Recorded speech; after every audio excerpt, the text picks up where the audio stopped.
Milyong-milyong senior citizen ang inaasahang makikinabang sa inulunsad na Digital National Senior Citizen ID sa pagtutulungan ng Department of Information and Communications Technology at National Commission of Senior Citizen. Ang detalye ihahatid ni Sofia Potenciano. Mas mabilis, mas ligtas at mas modernong serbisyo.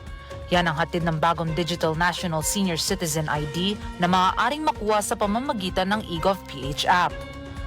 Automatic na makukuha at mapakikinabangan ng mahigit 8 milyong senior citizen na may national ID, pati na rin ng 1.2 million na may active eGovPH accounts. Layo nitong mapadali ang pag-access ng mga nakatatanda sa kanilang pribilehiyo, kabilang ang iba't ibang mga discounts para sa kanilang pangunahing pangangailangan.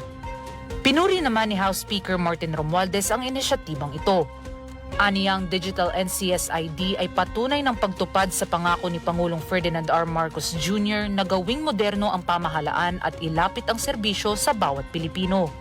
Dagdag pa ni Speaker Romualdez, mas mapapadali at hindi na kailangan pang pumila ng mga senior citizen. Mahalaga rin aniya ang digitalization para ligtas at maprotektahan sila sa mga banta ng scam at mga fixer.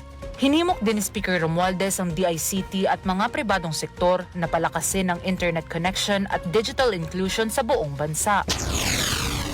Samantala, tiniyak din ni Speaker Romualdez na patuloy susuportahan ng Kamara ang pagpasa ng mga batas at paglaanan ng pondo ang iba't ibang serbisyo para sa lahat ng sektor ng lipunan. Nanawagan din ang speaker na bumuo ng mas malawak na digital literacy trainings and campaigns, katuwang ang lokal na pamahalaan at komunidad para matulungan ang senior citizens na makasabay sa digital governance at makapagbigay ng dagdag kaalaman. Hangad ng pamahalaan na maturuan ang mga senior citizen ng tamang paggamit ng teknolohiya, nang sa gayon ay maiangat ang kalidad ng kanilang buhay. Dahil anila sa bagong Pilipinas, anuman ang iyong edad at estado sa buhay, walang dapat na maiiwan. Para sa totoong balita sa bagong Pilipinas, Sofia Potenciano, Congress News.